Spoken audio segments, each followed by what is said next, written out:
Selamat sore, Assalamualaikum warahmatullahi wabarakatuh. Saya akan menyampaikan sebuah konten, mudah-mudahan berguna untuk teman-teman sekalian. Berguna untuk teman-teman. Teman-teman, saya akan coba bahas di konten ini, akan coba bahas mungkin permasalahan atau kesulitan atau karena ketidaktahuan pengelolaan keuangan di dalam usaha kita, terutama di UMKM. Nah, saya akan mencoba membuatkan penjelasan dan contoh sederhana dalam pengelolaan keuangan di UMKM kita, katakan. Nah, ini saya kasih contoh perusahaan sembako. Ini saya kasih contoh dalam jangka waktu 1 bulan. Jadi laporan per bulan. Untuk penjualannya sendiri, katakan itu sebuah omset, itu 20 juta. Harga pokok penjualan atau kita bisa bilang modal itu 14 juta. 20 juta dikurangi 14 juta yaitu 6 juta. 6 juta kita sebut itu sebagai laba kotor atau keuntungan kotor lah ya. Tapi ingat, itu di situ bukan uang kita, belum menjadi uang kita. Nah, ini akan saya coba bahas kemudian.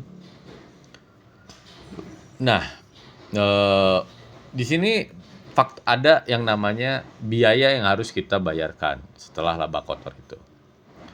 Biaya itu dibagi dua. Ada biaya fix atau tetap atau biaya variabel.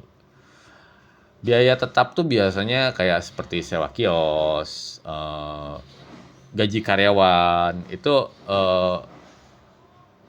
fixed cost. Kalau untuk skalanya kecil itu fixed cost. Kecuali kalau misalnya ada karyawan lembur, itu pun mungkin tidak akan terlalu besar ya. Kadang lembur kita ada dari cadangan yang lain. Kemudian untuk listrik, air, internet, belum pulsa telepon. Ini saya lupa mencantumkan pulsa telepon. Nah, itu juga bisa menjadi suatu biaya fix ya. Nah,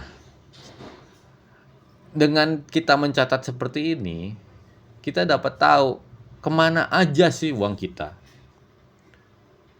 Uang kita tuh kemana aja.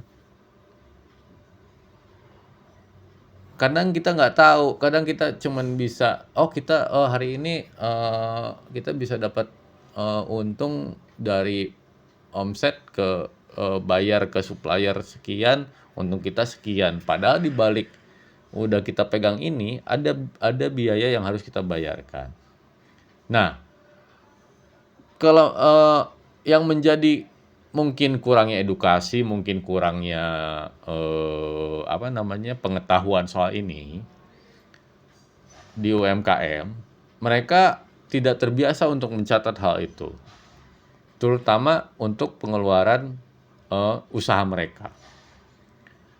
Masuknya pemasukan, pengeluaran itu harus kita catat. Dan kemudian di sini saya simpan juga dari total biaya ini kan 1,5 juta, ya kan? Dan kemudian laba bersih itu 1,5 juta juga laba bersih. Tapi pemilik masa nggak dapat apa-apa? Kita sebutlah pemilik itu kita dapat gaji. Oke, saya simpan di sini gajinya 2 juta. Dengan pemilik itu mengambil gajinya yang 2 juta, rugi 500.000. Perusahaan tersebut minus 500.000. Nah, dengan ini kan kita bisa tahu mana yang harus kita kurangi, mana yang harus kita melakukan efisiensi, terus menjadi patokan untuk kita motivasi lagi untuk berjualan lebih giat gitu. Dengan ini bisa menjadi alat analisa yang sangat berguna menurut saya dalam hal ini. Ini saya hanya memberikan contoh yang paling simpel. Nanti untuk konten saya yang berikutnya mungkin saya akan memberikan apa namanya kiat-kiatnya lah gitu ya. Bagaimana cara memulainya? Nggak perlu kita bisa komputer, nggak perlu kita bisa Excel gitu. Cukup dengan kita terbiasa mencatat dengan buku aja pun di situ kita bisa mendisiplinkan diri. Bukan kita menjadi pelit, tapi kita mengatur keuangan kita, pemasukan kita, pengeluaran kita. Jadi di mana kita bisa katakan kita bisa menganalisa untuk mencari kredit atau apapun, ini bisa berguna. Gitu. Untuk sementara ini dari saya sekian.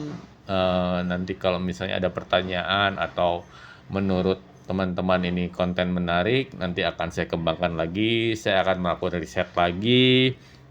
Saya nanti mungkin akan mencoba sampai ke studi kasus. Oke. Untuk sampai saat ini cukup sekian. Terima kasih. Assalamualaikum warahmatullahi wabarakatuh.